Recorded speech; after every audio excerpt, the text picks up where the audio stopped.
அனைவருக்கும் அன்பு வணக்கம். இன்றைக்கி நம்ம எதை பற்றி பார்க்க போகிறோம் அப்படின்னா, ஒரு மிகப்பெரிய நாட்டோட மிகப்பெரிய பொதுத்துறை நிறுவனமான பிஎஸ்என்எல் அதை பற்றி தான் இன்றைக்கி பார்க்க போகிறோம். கிட்டத்தட்ட 10 வருஷங்களாக அது ரொம்ப லாஸில் போயிட்டுருக்கு. அதோட முக்கியமான 6 காரணங்களை பற்றி தான் இன்றைக்கி நம்ம பார்க்க போகிறோம். நீங்கள் ஒரு சேரை ₹100 பொருளை எவ்வளோ ரூபாய்க்கு வாங்குவீங்க? எல்லோரும் ₹100 தான் வாங்குவோம். இன்க்ளூடிங் டேக்ஸ் எல்லாமே சேர்த்து ₹100 தான் வாங்குவோம். ஆனால் அவங்க ஒரு டெண்டர் விடுறாங்க. இப்போ ஒரு பில்டிங் கட்டணும், இல்லைனா ஒரு சேர் வாங்கணும், கம்ப்யூட்டர் வாங்கணும் அப்படின்னா அதை விட 3 மடங்கு அதிகமாக விலை கொடுத்து வாங்கியிருக்காங்க. ஸோ இது ஒரு முக்கியமான விஷயம். ஏன்னா டெண்டர் கொடுத்து இது டெண்டர் சாதாரணமாக கிடையாது. நிறைய பேருக்கு இது ஒரு லஞ்ச பணமாக போய் ஒரு தரமற்ற ஒரு பில்டிங் ஆகட்டும், ஒரு கம்ப்யூட்டர் ஆகட்டும், ஒரு சேராக இருக்கட்டும், தரமற்ற தரத்தில் தான் வாங்கியிருக்காங்க. அதை வாங்கி அது வாங்கினதும் இல்லாமல் 3 மடங்கு விலை கொடுத்து, அதாவது ஒரு ₹100 பொருளை ₹300 வாங்கியிருக்காங்க. இதனால் கவர்மெண்ட்டுக்கு நிறையா லாஸு. இது ஒரு முக்கியமான பாயிண்ட் நம்பர் 2. இப்போ நீங்கள் ஒரு பிஎஸ்என்எல் இருக்கட்டும், இது ஒரு கவர்மெண்ட் நிறுவனம். இதே ஒரு ஜியோ, ஏர்செல் இப்போ மூடிட்டாங்க, ஏர்டெல், வோடோஃபோன் இந்த மாதிரி இருக்குன்னா அவங்களோட சம்பளம் பார்த்தீங்க அப்படின்னா உங்களுக்கு, அதாவது அவங்களோட எக்ஸ்பீரியன்ஸ் எவ்வளோ, அவங்க என்ன போஸ்டிங்கில் இருக்காங்களோ அதுக்கேற்ற மாதிரி தான் இருக்கும். ஆனால் இவங்களுக்கு அந்த மாதிரி கிடையாது. கடைநிலை ஊழியர்லேருந்து டாப் லெவல் வரைக்கும் எல்லாருக்குமே பார்த்தீங்கன்னா அவங்களுக்கு வருஷம் ஒரு இன்க்ரிமெண்ட்.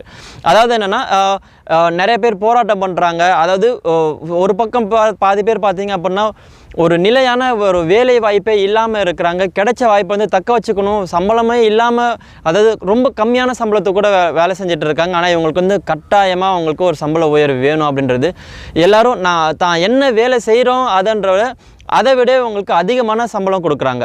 இது 3வது பாயிண்ட் பார்த்தீங்க அப்படின்னா, அதாவது ரீசெண்டாக ஜியோ நிறுவனம் பார்த்தீங்கன்னா அவங்களுக்கு நிறையா செயற்கைக்கோள் வச்சுருக்காங்க. ஸோ நிறையா அப்டேட் பண்ணியிருக்காங்க.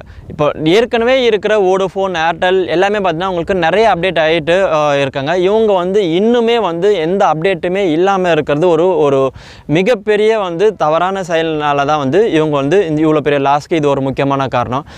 4வது பாயிண்ட், அதாவது மற்ற நிறுவனங்கள் எல்லாமே பார்த்தீங்கன்னா அவங்களுக்கு விளம்பரத்துக்கு ஜாஸ்தி இம்பார்ட்டன்ட் கொடுக்குறாங்க. இந்த நிறுவனம் பார்த்தீங்கன்னா அவங்களுக்கு விளம்பரத்துக்கான அதிகப்படியான அளவு ஸ்பெண்ட் பண்ணலை. அதனாலே இவங்களுக்கு ஒரு மிகப்பெரிய சரிவுன்னு சொல்லலாம். அது மாதிரி வாடிக்கையாளர்களை சேர்க்கறதுக்காக ஒரு வோடோஃபோன் ஆகட்டும், ஜியோவாக இருக்கட்டும், நிறையா டிஃப்ரெண்ட் வேயை கையாளுறாங்க. ஆனால் இவங்க அந்த மாதிரிலாம் எதுவுமே கிடையாது. ஏன்னா இவங்க ஒரு கவர்மெண்ட் ஸ்டாஃப், இவங்களுக்கு ஒரு சம்பளம் வந்தால் போதும் அப்படின்ற நிலைமையில தான் எல்லோரும் ஒர்க் பண்ணதுனால தான் இவ்வளோ பெரிய லாஸ்க்கு இது ஒரு காரணம். 5வது முக்கியமான பாயிண்ட் என்னென்னு பார்த்தீங்க அப்படின்னா, வாடிக்கையாளர் சேவை மையம். இப்போது நீங்கள் ஒரு தனியார் நிறுவனத்தை நீங்கள் அணுகுனீங்க அப்படின்னா ஒரு 5 நிமிஷத்துலேருந்து 10 நிமிஷத்துக்குள்ளே நீங்கள் அவங்கள ரீச் பண்ணலாம் அப்படின்னா இவங்களை ரீச் பண்ணவே முடியாது.